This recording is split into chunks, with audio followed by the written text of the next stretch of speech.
Até 1888 éramos trabalhadores escravizados, mas trabalhávamos. A partir daí somos vistos como preguiçosos, que não gostamos de trabalhar, vadios. O racismo institucional existe, né?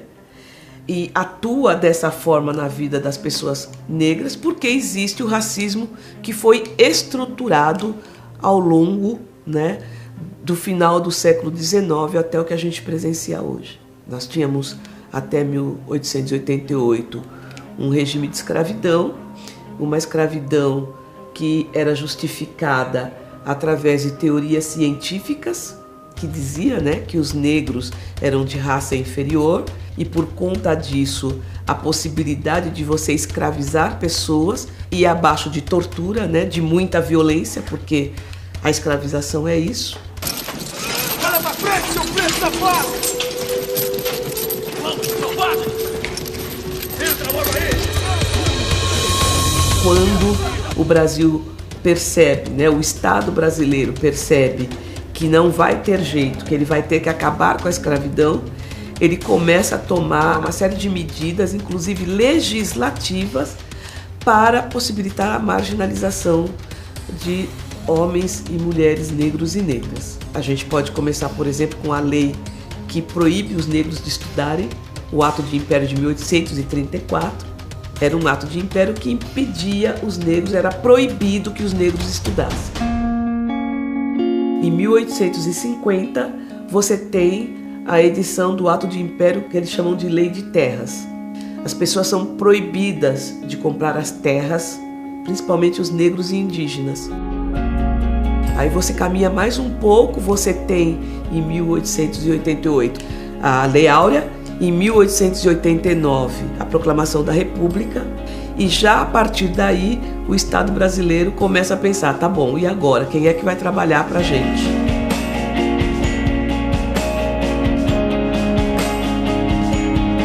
Os seres humanos é uma espécie só. Ele pode ter nascido na Mongólia, ele pode ser do Polo Norte, do Japão, dos Estados Unidos ou da América Latina. O coração é o mesmo, o fígado é o mesmo. A única diferença que existe é a diferença externa. Não come da mesma comida, não sofre das mesmas doenças, boca assim, não precisa dos mesmos remédios.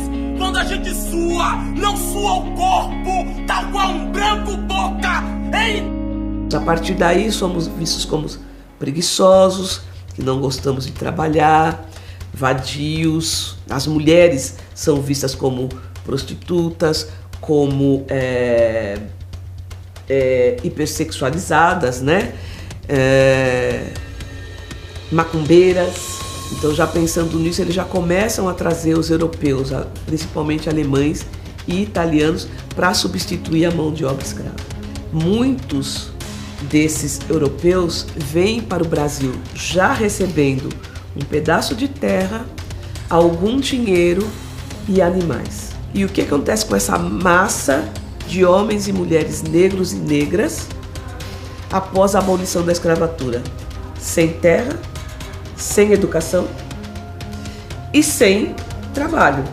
Em 1890, a República, né, tem as suas primeiras leis penais, dentre elas a lei de vadiagem.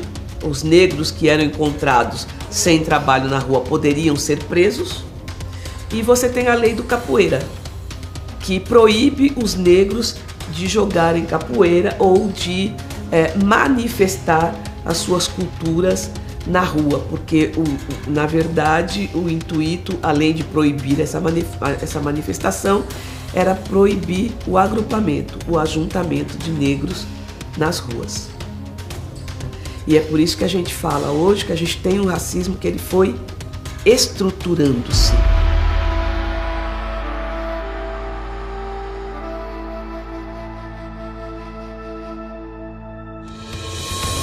É preciso, inclusive, que se veja o trabalho que o Ministério Público de Pernambuco fez sobre racismo institucional, mostrando como o nosso poder de polícia sempre foi voltado para a manutenção do status quo de quem segue os mandamentos da cartilha europeia.